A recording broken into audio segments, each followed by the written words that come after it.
राधे राधे भाई सभी को। अपन फिजिक्स पढ़ रहे थे और फिजिक्स में अपना जो लीनियर मोशन वाला टॉपिक है वो अपन चल रहे थे, है ना, वो अपना चल रहा था। उसमें अपन काफ़ी आगे अपन भाई डिस्टेंस और डिस्प्लेसमेंट में क्या फ़र्क होता है, वेग और स्पीड में क्या फ़र्क होता है, एक्सीलरेशन क्या होता है ना, और गति के समीकरण इनके बारे में पढ़ चुके थे। आज अपना नया टॉपिक कौन सा प्रोजेक्टाइल मोशन यानी प्रक्षेप गति।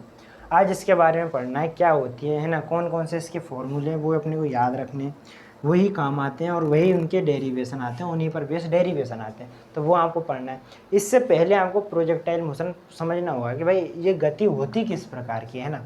अब ध्यान से समझने का, देखो यदि हम बात करेंगे जैसे ये पृथ्वी की सतह है, क्या है, पृथ्वी की सतह है, और ये ऊपर यानी कि देखें तो दूसरा अक्षर यानी कि ऊपर की गति है, ठीक है। अब जैसे कि कोई बंदा यहाँ से एक बॉल फेंकता है, क्या एक बॉल फेंकता है, क्या एक बॉल फेंकता है, ठीक है। बॉल फेंकी गई, बॉल फेंकने के बाद यूँ जाएगी, उसके बाद नीचे आ जाएगी। इसी प्रकार की गति होती है, सही कह रहा हूँ। इसी गति को क्या बोलते हैं, प्रोजेक्टाइल मोशन बोलते हैं। इसी को क्या बोलते हैं, प्रक्षेप गति बोलते हैं।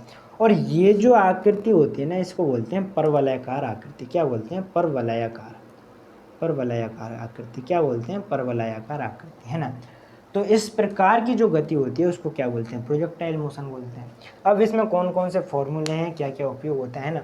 अब देखो इसके आपके कई प्रकार के एग्जाम्पल बन सकते हैं। फॉर एग्जाम्पल मान लीजिए आप प्रयास करते हो भाई, आप जब पत्थर फेंकते हो तो आप सोचते हो कि यार दूर तक जाना चाहिए ना, तो आप क्या करोगे, तो उसको थोड़ा एंगल बना के फेंकोगे, पहले ऊपर जाएगा फिर वो नीचे गिरेगा, है ना।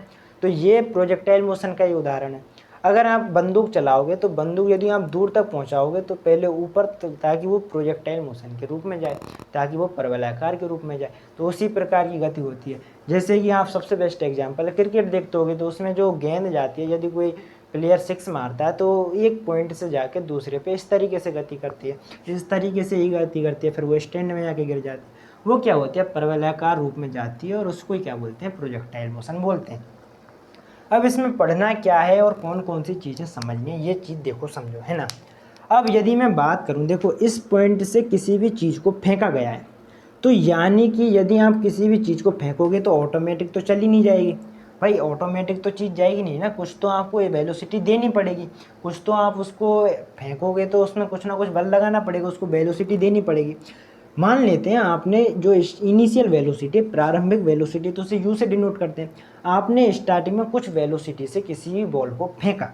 अब आप फेंकोगे तो आप जैसे ज़मीन पर खड़े हो तो आप उसको किसी ना किसी एंगल से फेंकोगे, पृथ्वी के तल से। तो ये जो एंगल है मान लेते हैं ये कितना है, थीटा है। कितना है, थीटा एंगल बनाया आपने, ठीक है। अच्छा, ये जो यहाँ से बॉल फेंकी गई है और ये इस तरीके से गति करके गई है, तो ये जो पृथ्वी की जो पूरी दूरी तय की है इसको बोलते हैं आर। क्या बोलते हैं, आर। और इंग्लिश में बोलते हैं इसको रेंज। क्या बोलते हैं, रेंज। एक तो अपने को इसके बारे में पढ़ना है और इसका फॉर्मूला याद रखना है कि भाई यदि किसी भी वस्तु को अपन इस पॉइंट से और इस तरीके से फेंकें तो अपना प्रयास रहेगा कि अपन ज़्यादा से ज़्यादा दूर तक फेंकें। तो उसके लिए अपने को फॉर्मूला पता होना चाहिए कि अपन किस एंगल से फेंकें कि कोई भी वस्तु इस बिंदु से और इस बिंदु तक पहुंचने के लिए, है ना, कितनी दूरी ट्रेवल करेगी, उसके लिए फॉर्मूला होता है और वो क्या होती है, रेंज होती है, ठीक है। पृथ्वी की सतह पर जितनी दूरी तय करनी होती है उसी को क्या बोलते हैं, रेंज बोलते हैं, ठीक। अच्छा, इस बिंदु से और इस बिंदु के बीच में ये जो पूरा ट्रेवल हुआ है, ये जो पूरा समय हुआ है, ये कितने समय में, है ना, कितना समय लगा है, इसको बोलते हैं टाइम ऑफ फ्लाइट। क्या बोलते हैं, टाइम ऑफ फ्लाइट, यानी कि उड़ने में समय, है ना। और इसको हिंदी में बोलते हैं उड्डयन काल। क्या बोलते हैं, उड्डयन काल, है ना। इसके बारे में पढ़ना है, यानी कि इस बिंदु के बीच में और इस बिंदु के यहाँ तक इसको पहुँचाना है, उसके बीच में इसको ट्रेवल करने में कितना समय लगा है, इसके बारे में पढ़ना है अपने को, है ना। अब देखो एक पॉइंट इसमें ऐसा है जो इसकी हाईएस्ट ऊंचाई को दिखा रहा है। क्या दिखा रहा है, इसकी हाईएस्ट ऊंचाई को दिखा रहा है ना। इसको भी पढ़ना है, एच मैक्सिमम, यानी कि कितनी इसकी जो हाइट है वो मैक्सिमम होगी, इसके बारे में भी अपने को पढ़ना है। अब देखो इसमें जो त्वरण की भूमिका निभाएगा वो कौन निभाएगा, गुरुत्वीय त्वरण। अब बोलोगे आप यार गुरुत्वीय त्वरण का क्या महत्व है इसमें, है ना, क्योंकि गुरुत्वीय त्वरण ही यहाँ पर जो एक्सीलरेशन का काम करेगा। कैसे करेगा, देखो त्वरण मैंने क्या बताया था कि भाई वेग में परिवर्तन की जो दर है क्या कहलाती है, त्वरण कहलाती है ना। अब आपने यहाँ से किसी भी वस्तु को किसी न किसी वेलोसिटी पर फेंका, सही कह रहा हूँ। अब यहाँ से जब आपने किसी भी वेलोसिटी से फेंका तो स्टार्टिंग में जब फेंकोगे तो धीरे धीरे धीरे धीरे धीरे उसकी वेलोसिटी कम होती जाएगी, सही कह रहा हूँ।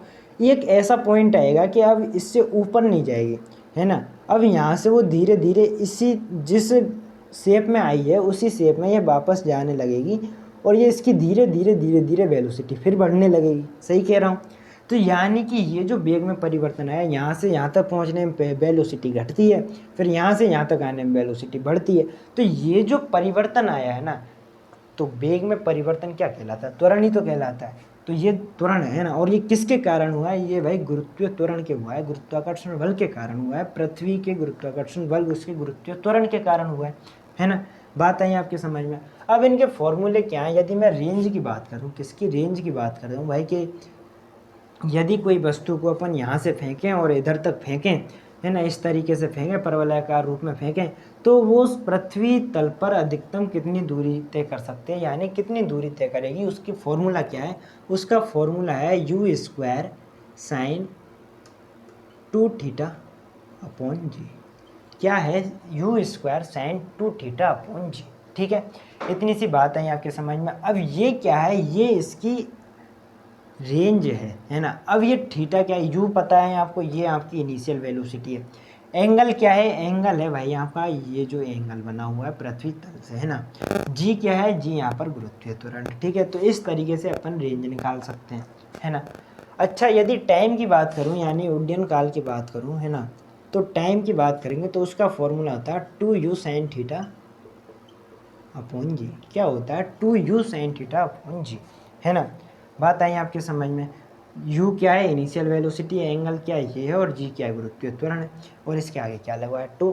अब इससे पता क्या लगेगा? इससे पता लगेगा कि जब आपने कोई भी वस्तु फेंकी और उसके जब यहाँ तक वो पहुँचती है तो इन दोनों के बीच में उसको उड़ने में पूरा कितना टाइम लगा है, वो किस में कैलकुलेट होके आएगा? वो इसमें कैलकुलेट होके आएगा। तो उसका फॉर्मूला क्या है? ये उसका फॉर्मूला है। ठीक। अच्छा, यदि मैं इसकी हाइट की बात करूं कि भाई इसकी हाइट कितनी होगी, यदि इसकी हाइट की बात करें, ऊंचाई की बात करें, तो उसका फॉर्मूला था u square sine square theta upon 2g। क्या होता है? u square sine square theta upon 2g। ये इसकी क्या होती है? ये इसकी हाइट होती है ना। अब एक चीज़ समझिएगा, है ना, और कॉन्सेप्ट को समझिएगा। ये चीज़ें बहुत आसान है ना, आपके एग्जाम्पल से पट समझ में आ जाएगी। कैसे आएंगे? देखो, यदि मैं आपसे पूछूं कि भाई आप किसी भी वस्तु को इस बिंदु से फेंकना चाहते हो, लेकिन आप चाहते हो कि वह अधिकतम दूरी तक ट्रेवल करे, अधिकतम दूरी जो रेंज है वह पृथ्वी के अधिकतम दूरी तक जाए, तो उसके लिए हम अपन कितने एंगल से किसी भी वस्तु को फेंकेंगे?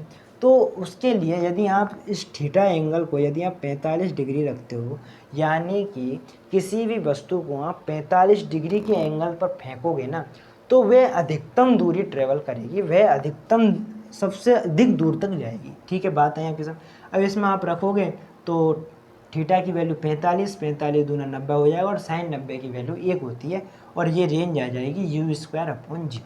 और ये इसकी अधिकतम रेंज होती है। यदि थीटा आपका 45 है तो ये अधिकतम रेंज होगी। ठीक है, अब यदि आपसे पूछ ले कोई कि भाई आप चाहते हो कि आपकी जो हाइट है वह अधिकतम हो, तो अधिकतम कब होगी? यदि आपकी हाइट की अधिकतम की बात करें तो वो अधिकतम कब होगी?